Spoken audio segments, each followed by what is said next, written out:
Hello everyone, I'm Hugo. And I'm Jake. And this is Ask Hugo number 33, the double 3 episode, which means nothing. Just Nothing? improving this opening, and I am bombing it so far. Are we not going to make a joke about how it's 33 years old and thus we need to, I don't know, like think about settling down? We've sowed our wild oats. We've blown through the 20s. Nope, I'm pretty sure you've made that 30s. joke about your Jake reads, and you've made that joke about 5 times. No, Jake reads? No, I don't. Those aren't numbered. Yeah. That's ridiculous. Yeah. Well, you made that joke on here before, so.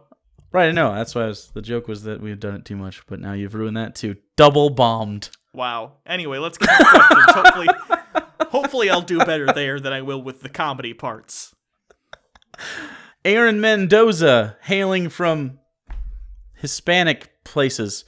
Dear Hugo and/or Jake, what are your thoughts on Pepe the Frog apparently being a white nationalist symbol by NBC? Not just NBC. Like everyone who doesn't understand memes. This is honestly emblematic of how fucking insane this entire election has been for me. When I woke up and saw, and this started on Hillary Clinton's website, by the way, her official website, as this so patronizing dialogue between you and an imaginary person basically on their website, and they were like, what does a cartoon frog have to do with white nationalism? And it was like a back and forth, like, did you know that this frog symbol is used by neo-Nazis? And then the answer, supposedly goes, what? And it's like listening to your aunt try and explain what a meme is, but they don't understand memes exist. It's hilarious to me. It was way more patronizing than when my mom tried to explain memes to us. Yeah, it's so strange. The funny thing is, from an outsider perspective, if you are, like, I'm trying to put my mindset in that of, like, an old person working on a campaign who has no Pepe, the racist frog. I know. Someone who doesn't understand new media and stupid, ironic, hipster bullshit. It's funny because it's not funny memes. I don't even know if that's hipster at this point. That's just us. That's just millennials. And millennial is now... It's the Gen X of the 90s. Now it's a pejorative. Apparently, what is going on with that? Millennial now means anyone from the age of 8 years old to like 37 for some reason. I don't know where that's coming from. Yeah, so I'm a millennial now, even though like 1988. Like I remember the Clinton years. Right. The first ones. like why am I a millennial? I don't know. Anyways. Yeah. So from a perspective of an old person who has no understanding of sort of internet culture, I can kind of understand with a cursory knowledge, with kind of looking by the side of your eye at Pepe and how it's being used on Twitter and stuff by Trump supporters. I guess I could maybe see how, like, your first impression might be that. It's a cartoon frog! But, like... a Google search would show you that it's just part of Chan culture and beyond. They don't know what a Chan is. They're worried that that's Chinamen trying to take our jobs. Remember when on the news they were like, "Who is this hacker 4chan?" Did you remember that? Who is this hacker 4chan? Yeah, one hacker? That's great. So I'm looking at Pepe. I just typed Pepe into Google search, and I'm gonna try to find the first racist one. So we have, that's actually, let me share screen with you. Okay. So we have a Bane, just a regular Bane Pepe is the first Pepe, which doesn't make sense. It should just be regular Pepe. But then Drake inside a Pepe costume happens. There's some Trump. I'm trying to look for a racist one. I'm just going to scroll down until I find a racist one. There's just Hitler, but that's not a Pepe. I don't know why he's part of that at all. There's one next to Hillary, which I guess you can assume that one is probably racist because she thinks they are racist. There's a really high one. There's a sexy one. I can't find any like if you just Google searched Pepe, and I searched for all sorts of racist shit. Oh, there's one. There's a brown shirt Pepe. Brown shirt Pepe? Where's brown shirt Pepe? Oh, there's a Hitler Pepe. Yep. I see a Hitler. Where's brown shirt? Right under that one. With that lady. Oh, right here. And then down to the right, there's another Nazi Pepe. Right. But okay, so hold on. We had to go through, I don't know, probably, wow, that's like 60 or 70 Pepes before I got to, like, just Google search the word Pepe, and you just see, yeah, there's no white nationalism happening. on the first page. I'm just sad that Trump supporters have taken Pepe and made it their own. After this election, it's gonna be sad to see Pepe die. Or maybe we can, like a phoenix, allow Pepe to rise from the ashes of the failed Trump campaign. Phoenix Pepe. Yeah.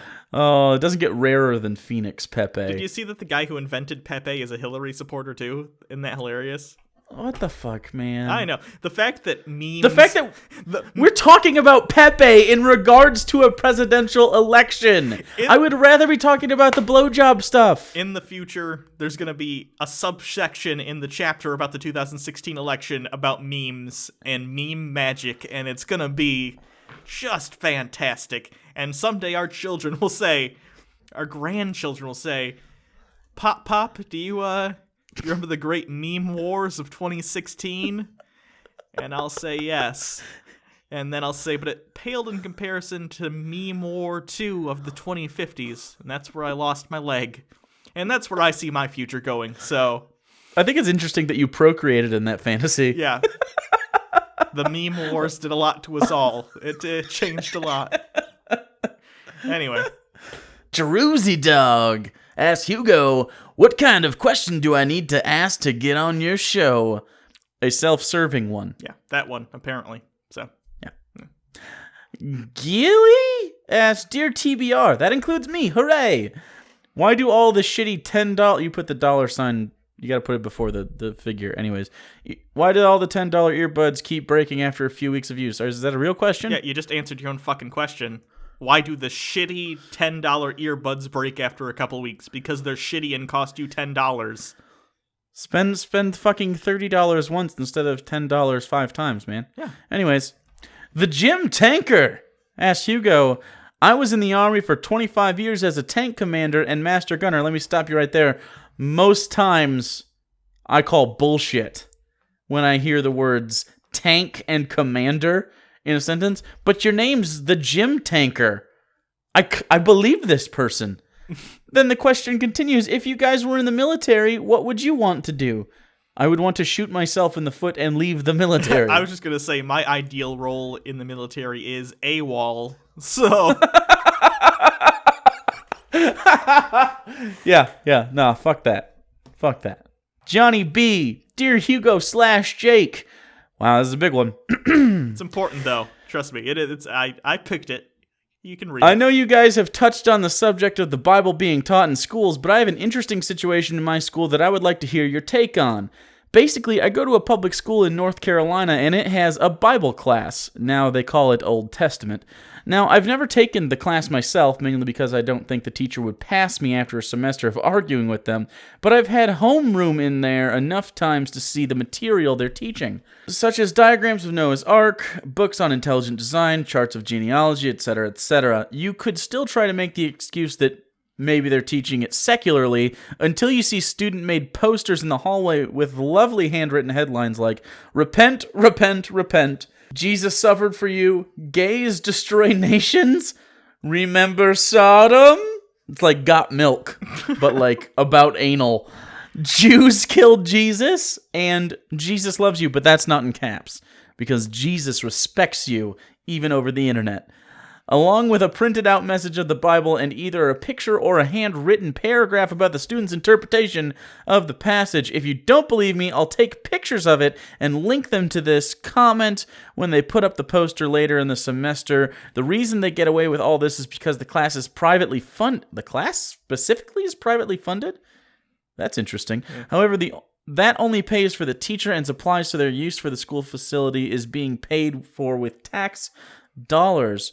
I also don't know where the funding is coming from because I've never seen a fundraiser held for the class, and it's free for students to take, so it could be funded by nearby churches, private donations from school board members and or their private companies, or the teachers could be shaking kids down for money in the classroom.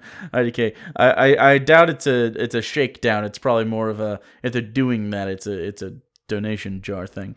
I don't even think it really matters because this was just a loophole to legally put a Bible class in a public school. So you guys think it's okay for public school to have a class like this? That is an interesting question, and I didn't know that you could rent government classroom space. Yeah, this is okay. So, based on what you're saying, I'm assuming you don't mean this is like some optional after-school thing, like a club.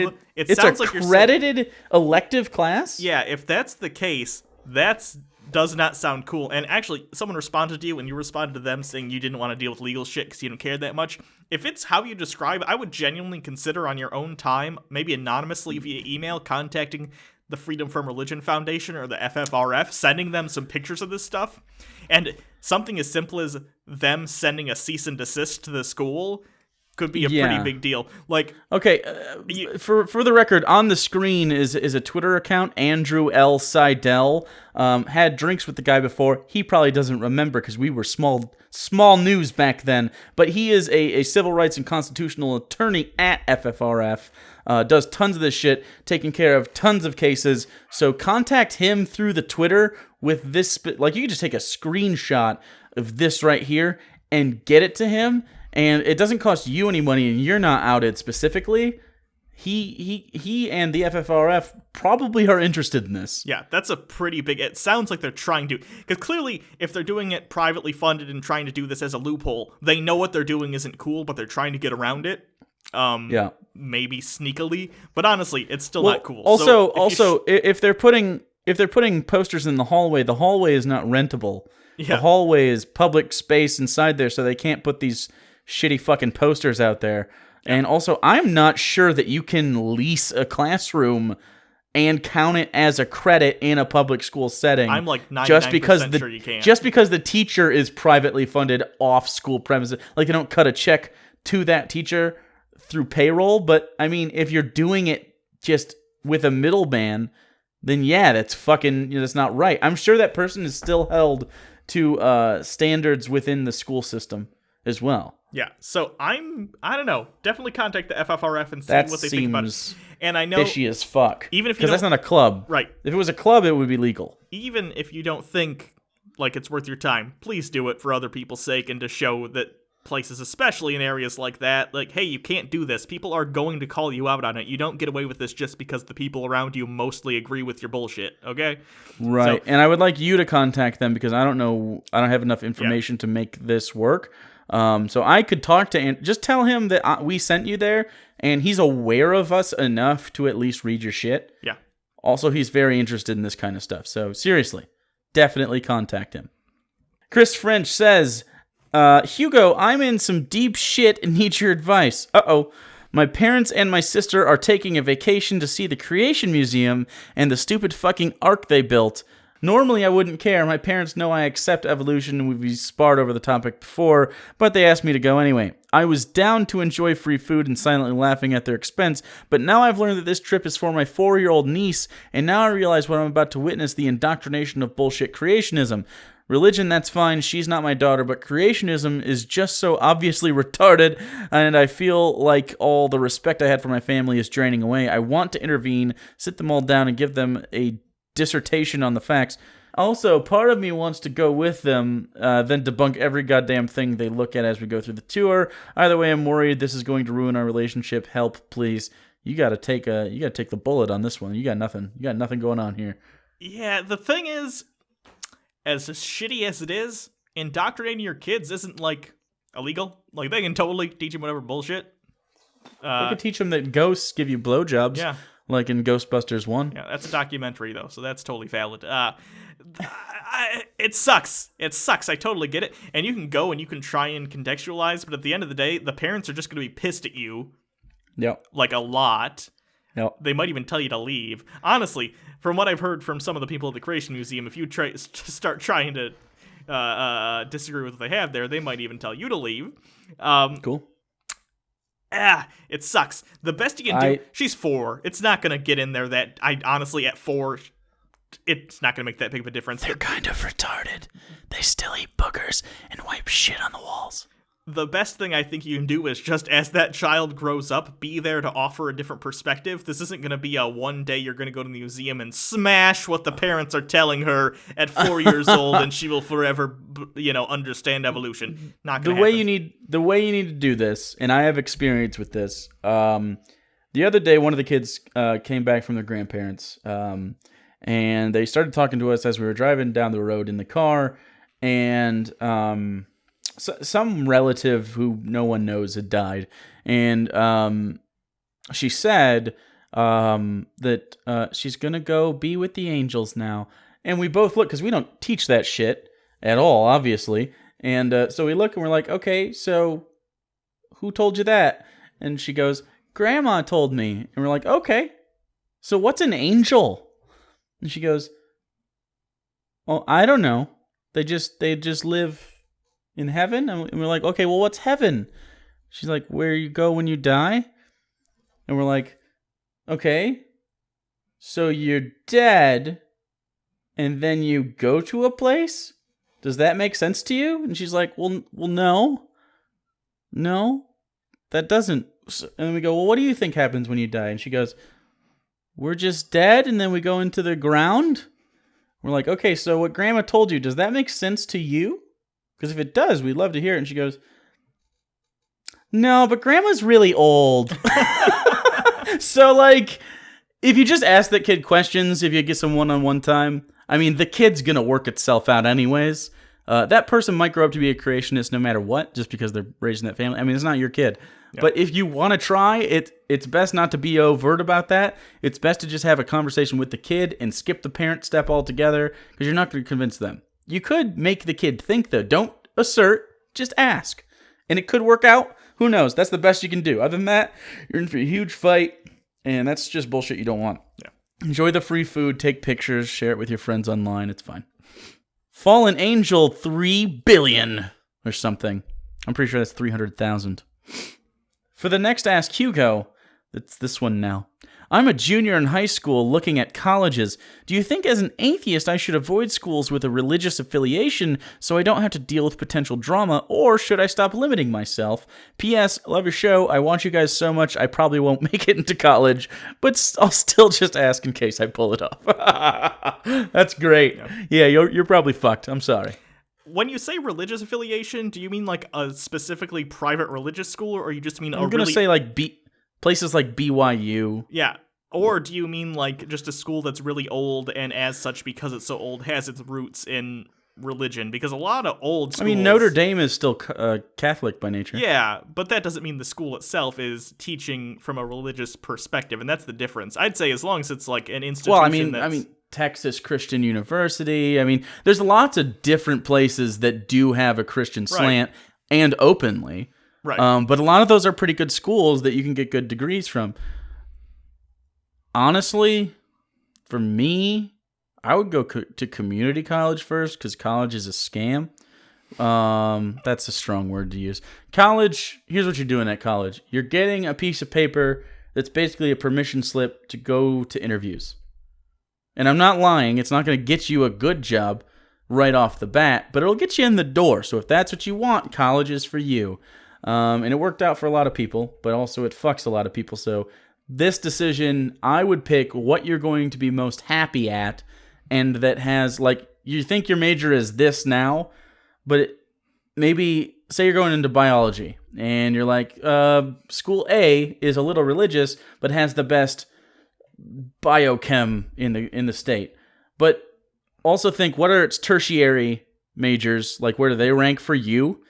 And because you might not end up in biochem or whatever you're picking, you might end up in nursing or something, which is an offshoot of biochemistry, and you will still need to know some biochemistry, but you're not going to major in it. So what's the better nursing school, or what's the better blankety blank? Just figure it out. So I would pick whatever blankly, just whatever's the best synthesis of the things you're interested in, and then try to go with that regardless of the slant, because even then, and these are private, so they can do whatever they want as far as religion is concerned, but you don't have to take those classes.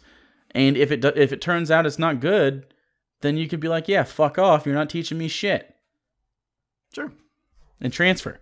I picked a lot of education and developmental questions this time, so I could be lazy and Jake would do all the work.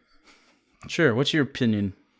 I'd go for, I wouldn't really go to a school that I knew had a strong religious slant at all, just because I know it would bug me and I wouldn't get along with a lot Brigham Young's probably not for you. No. I don't know. I'd go with your advice, though, as far as community college. When I first started college, went to a school that was more expensive than I needed to go to, probably by at least double. if not more. Triple.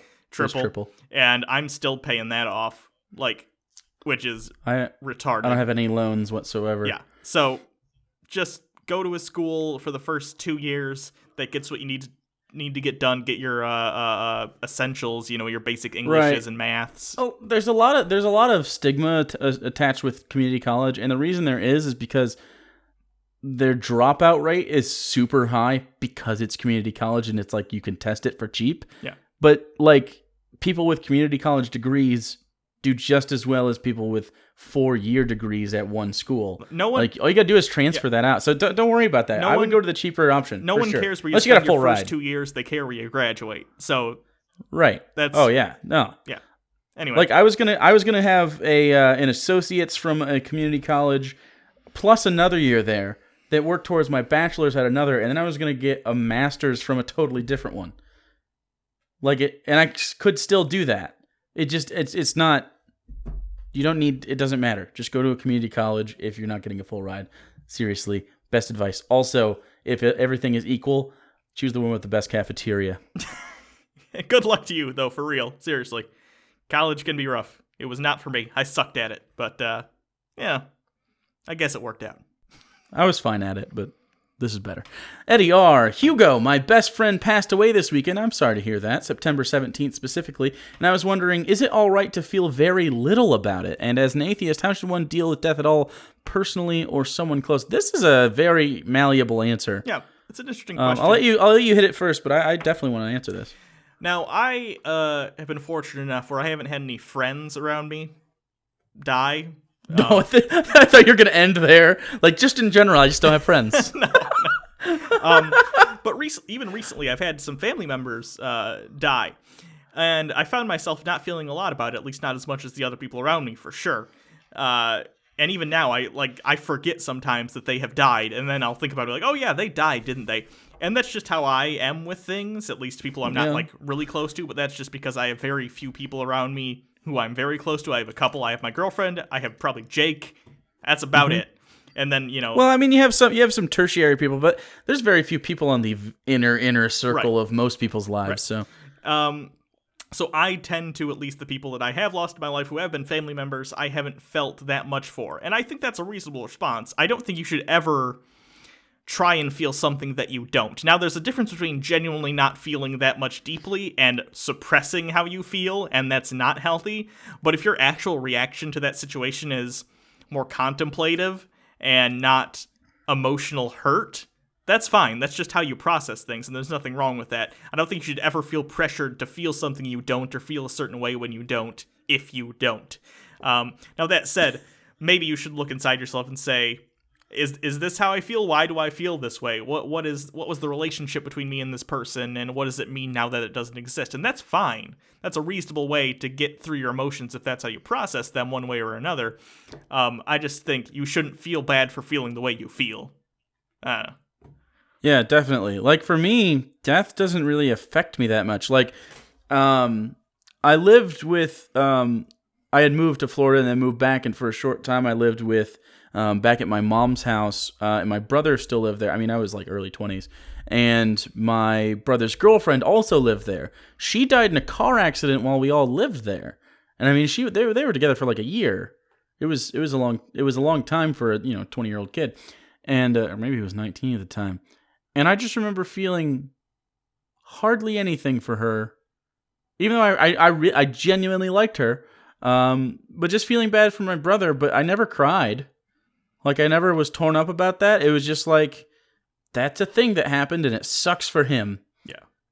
And I mean, it sucked for her, too, for a second, but, like, it was just one of those things where everyone processes it different. Now, if there's, like, a small handful of people. I have my family, like, my immediate, who I live with family, and then my kind of, like, my mom, my brother, Hugo, and like maybe 2 other friends that would like upset me if they died. Everyone else would be like, man, that sucks. And then I'd go jack off or something. I don't know. Not because they died. It's just what I would already have been doing that. Yeah, death and then I get interrupted too. Well, if Hugo dies, I mean, Like, that is just a fat party. A one-person fat party. But as far as how atheists should deal with anything, it doesn't matter. Everyone's different. It doesn't matter if you're an atheist or a religious. Frankly, I think if you're religious, you shouldn't cry at all. Because isn't that better? Yeah, because they're in heaven, presumably, if they're the same religion. Right. Isn't this a good deal? Yeah. Like, this, great. They didn't die in sin. Like, everything's cool. They get to go hang out with Jesus. Or do they... I feel like part of them, deep down inside, realizes, that's the end. I think There's gotta nothing be. else. Like, evolutionarily speaking, like, none of us want to die, necessarily. I mean, like, from a survival standpoint, not a depressed standpoint. But, it kicks in at that point, right? Like, mortality really hits your face. You're like, shit, I could do that. And it's super easy to die. I could go die intentionally at any point. Yeah, I would argue, and I'm not the first person to argue this, people have argued this about religion for a long time, that the innate fear of death, that, like, the thing deep down in your lizard brain that's like, I'm gonna die. That's the thing that probably prompted, at least in part, certain aspects of religion, the afterlife and everything, because it calms you down enough to be like, okay, maybe I'll go to heaven. I guess I should go out and hunt today so I don't die right now, and so I can maybe reproduce. And now hunt equals Walmart. Yeah. So, yeah, we're good. But I'm sorry to hear that. Apparently you're not. So, good for you. I'm glad that you're fine. Like, seriously, way much happier that you're totally fine with this rather than broken. Yeah. So, don't feel bad. CJ Siege? 87? Hugo, now you're like a trading card. Yeah. Do you have an opinion on the Satanic Temple and their, air quotes, religious intervention in various cases of attempted Christian supremacy? Also, what do you think of the UUs and other non-religious religions, if that makes sense? What's a UU? Universal Unitarian, I believe, is what they're Unitarians. Yeah, of course. So I don't know anything about this. I think you're talking about LaVeyan Satanism, the one that doesn't actually, like, believe in Satan. They're just like, have fun, do cool things, whatever. And I actually really like the things they've been doing. They did a thing a while back where, I don't know if they still do this, but churches were bringing in Bibles to public high schools and giving them out for free.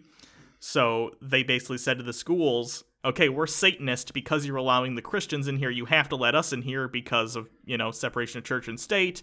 So they brought, like, a Satanist coloring book, and it was a very tongue-in-cheek, we're Satanists. That's super funny. Yeah. And I think some schools, at least, basically said, okay, we're not going to do that. No one can bring free religious books in anymore.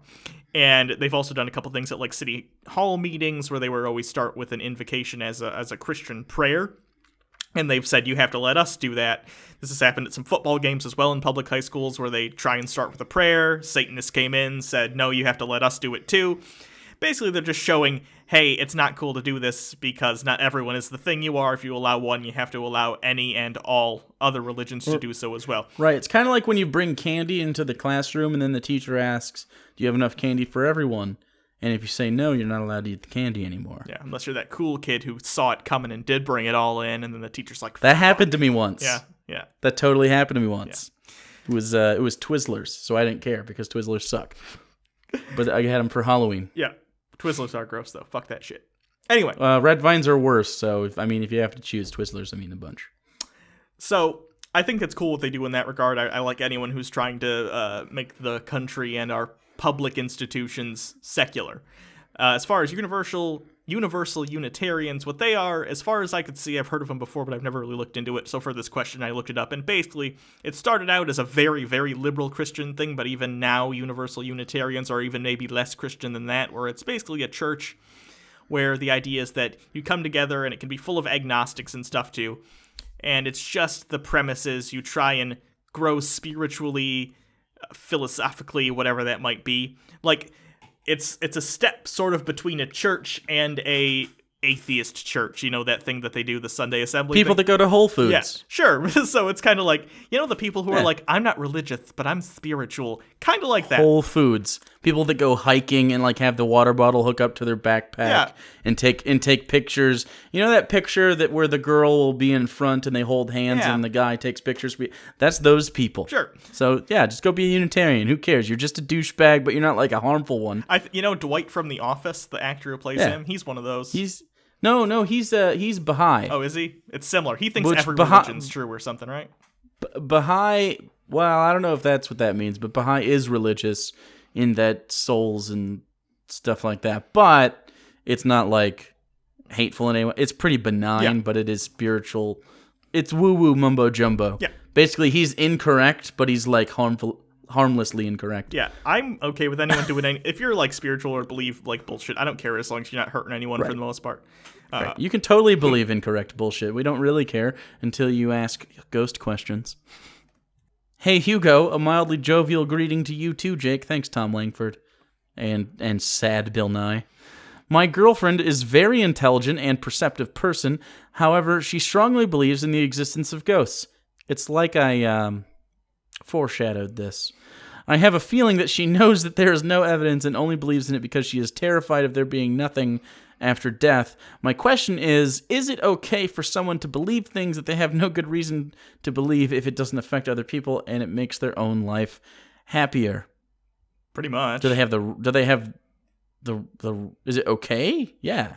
But they're wrong. Oh yeah, they're wrong. If it were up to me, I'd wish everyone's philosophical standpoint was to always try and get as close to the actual reality of the situation as possible and try and put biases aside. But that's not how the world works. And that's fine. People are different than you, and that's cool. If you actually, I've talked about ghosts, and I've joked a lot about it. I'll gladly argue with you, but that's just because I like arguing. That's just a thing I like to do. I like to state my case and listen to your case and try and argue why mine is correct and yours is not.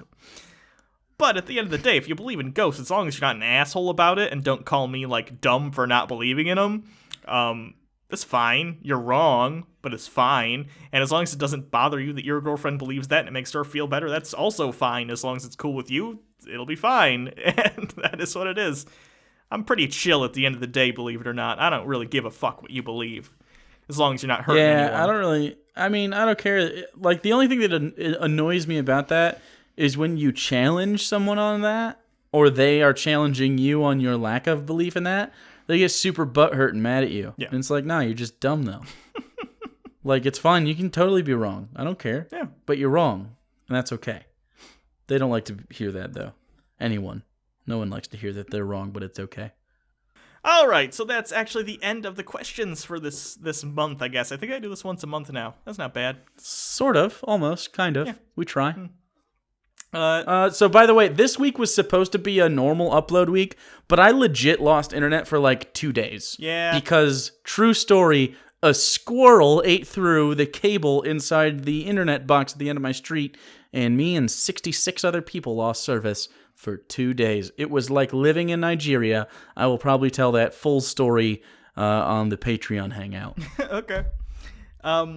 So yeah, Bible Man will be out next Wednesday, I think, by the way. So sorry that didn't come out like it was supposed to. Right, because I couldn't record it. Yeah. So, because I was in Nigeria. Yeah.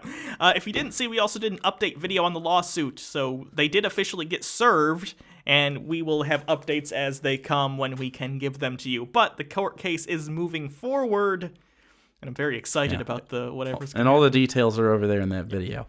So you can always follow us on Twitter at Bible Reloaded. You can always follow Hugo at Hugo Reloaded, and you can also subscribe to the channel and impress your peers with your sublime subscription judgment. You can always donate to our Patreon. That has been completely revamped if you haven't seen. We have different levels and different rewards. It's sort of like a loot crate every month where you get different things. Correct. At the $10 Except we're cheaper. Yeah. I believe at the $5 level you get a Chick Tract every month. At the $10 level you get a button and a Chick Tract every month. And and stickers. And stickers. Button stickers, Chick Tract, and then 15's the good one. Yeah, you get these TBR QB dealios, and it's going to be different every month. I think the first month is Halloween Hugo, so that'll be cool. Also, the Chick Tracts are signed, by the way. We're not just sending you Chick Tracts. They're, like, signed by us. Right. We hand signed to them with our hands. Yeah. It's just a bloody paw print on the back. So thanks, everyone. Until next time, I'm Hugo. And I'm Jake. This has been Ask Hugo number 33. What's a good 33?